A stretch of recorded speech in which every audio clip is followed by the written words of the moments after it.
Video பார்க்குற எல்லாத்துக்கும் ரொம்ப தேங்க்ஸ். லைக் பண்ணுங்கள், ஷேர் பண்ணுங்கள், சப்ஸ்கிரைப் பண்ணுங்கள். இன்றைக்கி நம்ம தக்காளி வெங்காயம் இல்லாத ஒரு சட்னி செய்யலாம். எப்படி செய்யலான்னு பார்க்கலாம். அதுக்கு தேவையான பொருள், ஃபஸ்ட்டு பூண்டு எடுத்துக்கலாம். ஒரு 12 பல் எடுத்துக்கலாம். அதை நம்ம தண்ணியில் ஊற வைக்கணும் 5 மினிட்ஸ். அப்போ தான் நீங்கள் பீல் பண்ணுறப்ப ஈஸியாக இருக்கும். ஊற வச்சு எடுத்தாச்சுங்க, பீல் பண்ணியாச்சு. ஈஸியாக வந்துடுச்சு.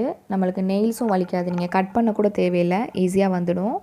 அதுக்கப்புறம் கொஞ்சம் உளுந்தம்பருப்பு 2 ஸ்பூன் போதும்.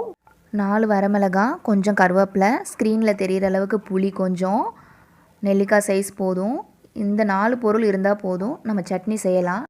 ஃப்ரை பேன் ஒன்று எடுத்துக்கோங்க. அதில் 2 ஸ்பூன் நல்லெண்ணெய் ஊற்றுங்க. நல்லெண்ணெய் ஊற்றினா தாங்க நல்லா டேஸ்ட்டாக இருக்கும், மணமாக இருக்கும். நம்ம பூண்டு போடுறனால ஹீட் ஆகாமல் இருக்கும், நல்லெண்ணெய் யூஸ் பண்ணுறனால. வயிறு உப்புசமாக இருந்தாலும் சரியாயிடுங்க. கேஸ் ட்ரபிள் ப்ராப்ளம் இருந்தாலும் இந்த சட்னி நம்ம சாப்பிட்டோன்னா சரியாயிடும். ஃப்ரை பேன் நல்லா ஹீட் ஆகணும். செக்கு நல்லெண்ணெயாக இருந்தால் ரொம்ப நல்லாயிருக்கும். அது உடம்புக்கு ரொம்ப நல்லது, செக்கில் நல்லா யூஸ் பண்ணுறது. பேன் ஹீட் ஆனதும் உளுந்தம்பருப்பு ஃபஸ்ட்டு போட்டு மித்த 3 இன்க்ரீடியன்ஸும் அதுக்கப்புறம் போட்டுக்கலாம். நல்லா ஃப்ரை பண்ணுங்கள். அடுப்பு வந்து சிம்மில் வச்சுக்கோங்க. நம்ம புளி போட்டிருக்கனால நம்ம ஃப்ரை பேனில் அப்படியே ஒட்டிக்கும். அது கொஞ்சம் லோ ஃப்ளேமில் வச்சு நம்ம கிளறினா தான் கரெக்டாக இருக்கும். கொஞ்ச நேரம் ஆற விட்டு அதை நம்ம அப்படியே மிக்ஸி ஜாரில் எடுத்து கிரைண்ட் பண்ணி வச்சுக்கலாம். கடாயில் 2 ஸ்பூன் எண்ணெய் ஊற்றணும். கடுகு, உளுந்தம்பருப்பு கொஞ்சம் போட்டுக்கணும்.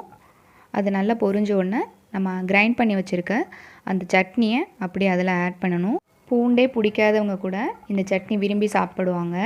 அந்த அளவுக்கு டேஸ்ட்டாக இருக்கும். பூண்டு ஸ்மெல்லே வராது. நம்ம நல்லா அதில் வேக வச்சிடறனால அந்த பூண்டு ஸ்மெல் கொஞ்சம் கூட இருக்காது. நல்லா வெந்துடுச்சு. இது நம்மளுக்கு வந்து எப்போயுமே தக்காளி சட்னி சாப்பிட்ற மாதிரி தான் இருக்கும். டேஸ்ட் ரொம்ப நல்லா இருக்கும். நம்ம நல்லெண்ணெய் ஆட் பண்ணுறனால ஹீட் ஆகாது.